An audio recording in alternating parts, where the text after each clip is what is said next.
Hello વિદ્યાર્થી મિત્રો, કેમ છો બધા?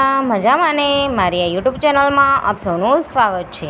તો આજે આપણે જોઈશું 12th science chapter 7 alcohol, phenol અને ઇથર સંયોજનો. તો આજનો આપણો ટોપિક છે કોલ્બે પ્રક્રિયા. તો ફિનોલની NaOH ઉદ્દીપકની હાજરીમાં પ્રક્રિયા કરતાં સોડિયમ ફિનોક્સાઇડ મળે છે. સોડિયમ ફિનોક્સાઇડની કાર્બન ડાયોક્સાઇડ અને H+ ઉદ્દીપકની હાજરીમાં પ્રક્રિયા કરતાં 2 હાઇડ્રોક્સી બેન્ઝોઇક એસિડ અથવા સેલિસિલિક એસિડ મળે છે. ફરી ફિનોલની NaOH ઉદ્દીપકની હાજરીમાં પ્રક્રિયા કરતાં સોડિયમ ફિનોક્સાઇડ મળે છે.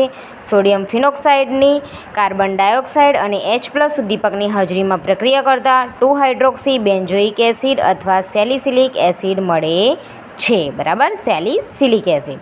હવે રીમર-ટીમાન પ્રક્રિયા. ફિનોલની ક્લોરોફોર્મ વત્તા જલીય NaOH ઉદ્દીપકની હાજરીમાં પ્રક્રિયા કરતાં મધ્યવર્તી નિપજ મળે છે. મધ્યવર્તી નિપજને NaOH ઉદ્દીપકની હાજરીમાં પ્રક્રિયા કરતાં બેન્ઝાલ્ડિહાઇડ મળે છે. બેન્ઝાલ્ડિહાઇડની H+ ઉદ્દીપકની હાજરીમાં પ્રક્રિયા કરતાં સેલિસાલ્ડિહાઇડ મળે છે. પેલામાં સેલિસિલિક એસિડ હતું, આની અંદર સેલિસાલ્ડિહાઇડ મળે છે.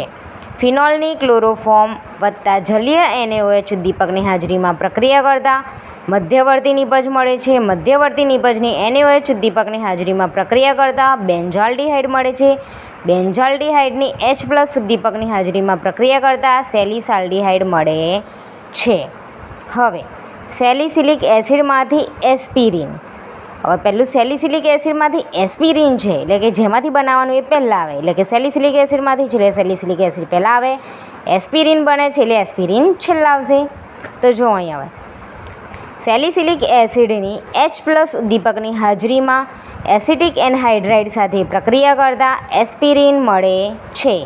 એસ્પિરિન અથવા એસિટાઇલ સેલિસિલિક એસિડ મળે છે. ફરી સેલિસિલિક એસિડની H+ ઉદ્દીપકની હાજરીમાં એસિટિક એનહાઇડ્રાઇડ સાથે પ્રક્રિયા કરતાં એસ્પિરિન મળે છે. ફરી સેલિસિલિક એસિડની H+ ઉદ્દીપકની હાજરીમાં એસિટિક એનહાઇડ્રાઇડ સાથે પ્રક્રિયા કરતાં એસ્પિરિન મળે છે. ફિનોલની પિક્રિક એસિડ. અરે ફિનોલમાંથી પિક્રિક એસિડ, એટલે ફિનોલમાંથી બનાવવાનું છે એટલે ફિનોલ પહેલાં આવશે. પિક્રિક એસિડ બને છે છેલ્લા આવશે. તો જેમાંથી બને છે પહેલાં ને જે બને છે લાસ્ટમાં. તો ફિનોલની સાંદ્ર HNO3 ઉદ્દીપકની હાજરીમાં પ્રક્રિયા કરતાં પિક્રિક એસિડ મળે છે અથવા 2,4,6 ટ્રાઇનાઇટ્રોફિનોલ મળે છે. બરાબર. તો ફિનોલની સાંદ્ર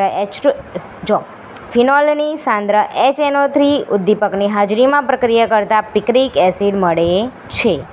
ફિનોલની સાંદ્ર HNO3 ઉદ્દીપકની હાજરીમાં પ્રક્રિયા કરતાં પિક્રિક એસિડ મળે છે. ફિનોલની ઝીંક રજ સાથેની પ્રક્રિયા અથવા ફિનોલમાંથી બેન્ઝીન. ઝીંક રજ અથવા તો બરાબર. તો ફિનોલની ઝીંક રજ સાથે પ્રક્રિયા કરતાં બેન્ઝીન મળે છે. ફિનોલની ઝીંક સાથે પ્રક્રિયા કરતાં બેન્ઝીન મળે છે. અથવા તો આવી રીતના બોલાય, ફિનોલની ઝીંક રજ સાથે પ્રક્રિયા કરતાં બેન્ઝીન મળે છે. ફરી ફિનોલની ઝીંક રજ સાથે પ્રક્રિયા કરતાં બેન્ઝીન મળે છે. પછી ફિનોલમાંથી બેન્ઝોફિનોન. તો ફિનોલની ક્રોમિક એસિડ અને સલ્ફ્યુરિક એસિડ ઉદ્દીપકની હાજરીમાં પ્રક્રિયા કરતાં બેન્ઝોક્વિનોન મળે છે. ફિનોલની ક્રોમિક એસિડ અને સલ્ફ્યુરિક એસિડ ઉદ્દીપકની હાજરીમાં પ્રક્રિયા કરતાં બેન્ઝોક્વિનોન મળે છે. ફિનોલની ક્રોમિક એસિડ અને સલ્ફ્યુરિક એસિડ ઉદ્દીપકની હાજરીમાં પ્રક્રિયા કરતાં બેન્ઝોક્વિનોન મળે છે. ઓકે વિદ્યાર્થી મિત્રો, જો આજનો આપણે આ પ્રક્રિયા આટલી કરાવીએ, જોઈ લો. લખવો હોય તો લખી લેજો આ રીતના શબ્દોમાં, બાકી મેં ચલાવ્યું એમ જ લખજો મોડે તો પણ ચાલશે. ઓકે વિદ્યાર્થી મિત્રો, જો મારો વિડીયો ગમ્યો હોય તો લાઈક, શેર અને સબસ્ક્રાઈબ કરજો. મળીએ નેક્સ્ટ વિડીયોમાં. Bye bye.